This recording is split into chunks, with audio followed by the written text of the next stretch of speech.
शंखक्षेत्र foundation वार्षिक उत्सव अनुष्ठित।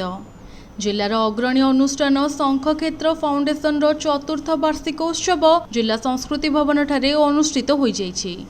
अनुष्ठान सभापति डॉक्टर प्रधान धीरेन्द्र रायक अध्यक्षतार अनुष्ठित उत्सव अतिथि भावे वरिष्ठ सेवायत गोपाल खुंटिया, शिक्षाविद लता दास, समाजसेवी विद्युत लता आचार्य, अनुष्ठान संयोजक राजेश प्रधान, उपदेष्टा रतन कुमार दास, डॉक्टर रश्मि रंजन महारथा मंचासीन थिले।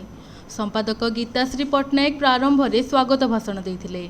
विश्व प्रसिद्ध रथयात्रा सह वर्ष तमाम सहर में विभिन्न सामाजिक कार्यक्रम करी एक स्वतंत्र परिचय सृष्टि करि परिथिबा शंखक्षेत्र फाउंडेशन उन्नति लगी अतिथि माने आशा प्रकट करथिले। एही अवसर में पुरीर गणमाध्यम प्रतिनिधि को संबर्धित करा जायथिला।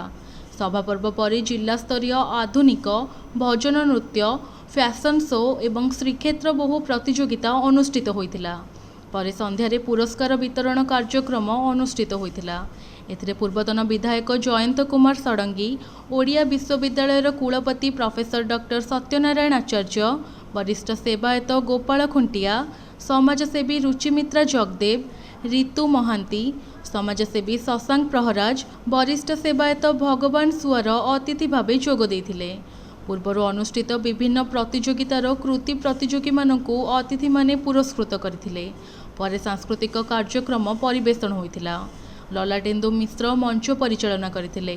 उपसभापति मधुस्मिता पट्टनायक, सह संपादिका गीतांजलि महांती, प्रीति त्रिपाठी, लिली परिडा, मंजली स्वाई, विष्णुप्रिया बराड़, सौदामिनी जयसिंह एवं कोषाध्यक्ष रेणुबाला जयसिंह प्रमुख कार्यक्रम परिचालना करथिले। डॉक्टर प्रधान धीरेन्द्र राय शंखक्षेत्र फाउंडेशन सभा आज अनुष्ठान चतुर्थ वार्षिक उत्सव संस्कृति भवन परिसर महासमारोह। या पूर्व जिला स्तरीय विभिन्न सांस्कृतिक प्रतियोगिता नाच गीत डेबिट आरंभ कर फैंसी फेस्टिवल आरंभ कर सुंदरी पर्यंत पूरी सुंदरी श्रीक्षेत्र सुंदरी सब कार्यक्रम प्रतियोगिता माध्यम कृति प्रतियोगी मानक आम आज ये मंच संबर्धित अनुष्ठान सेवा और संस्कृति दुईटा की आधार कर अनुष्ठान आज आरंभ कर चतुर्थ वर्ष पहुँची।